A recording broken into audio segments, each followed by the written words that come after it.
Germany.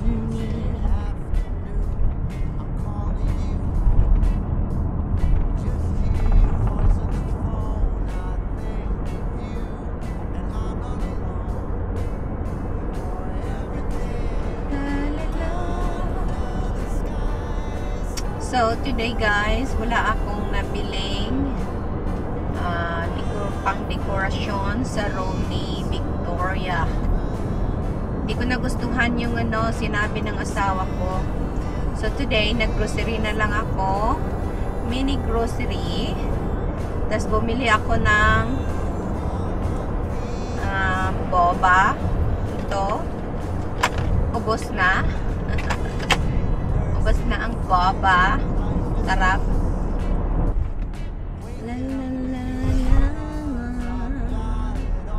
So may nakita ko kanina, Filipina vlogger din siya. Nakapalo ako sa kanya.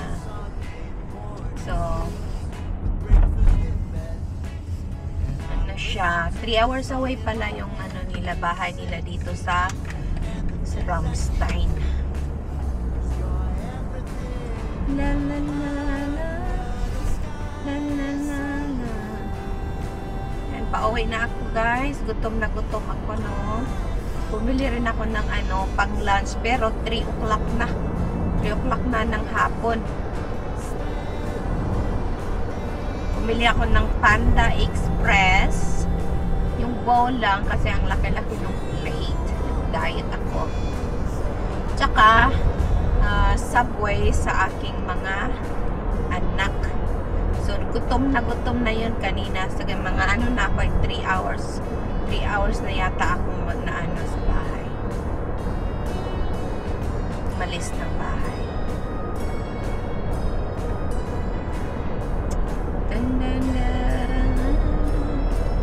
Story time tayo. Alam niyo ba guys, nung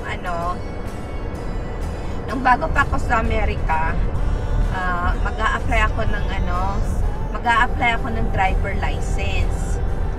Sa Pinas, nagda-drive na ako, no. May school, school driving. Pumasok pa ako sa school driving sa Pinas. So, pagpunta ko sa Amerika, gusto kong mag-drive. Kasi nabuboard ako sa Amerika ba. So, nung sabi ng asawa ko, mag-study daw ako.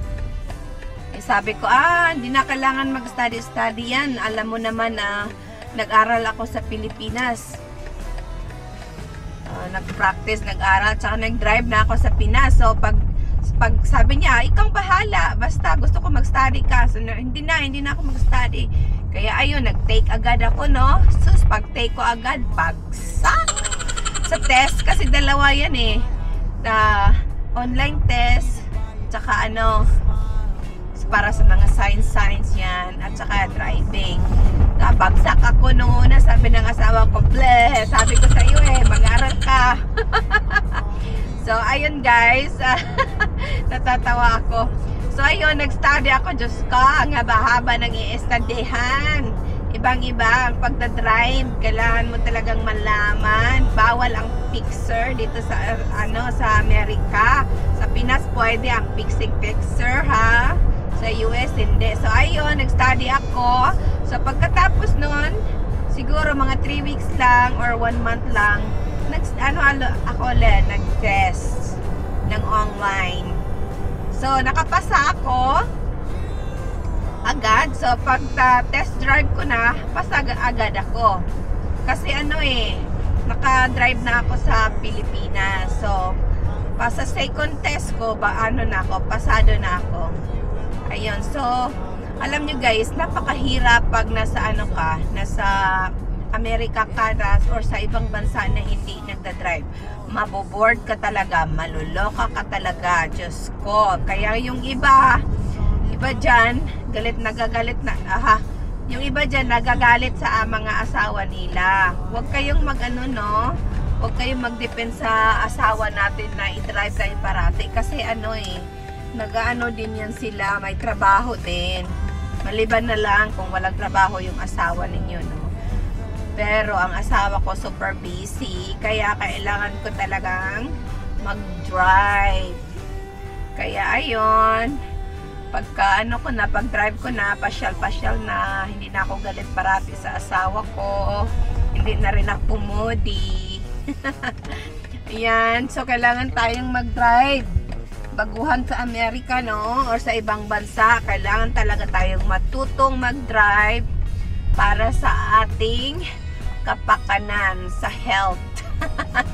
Kasi ma-stress ka talaga pag wala ka pang driver license. So, ayan guys, nandito na tayo sa aking maliit na munting tahanan.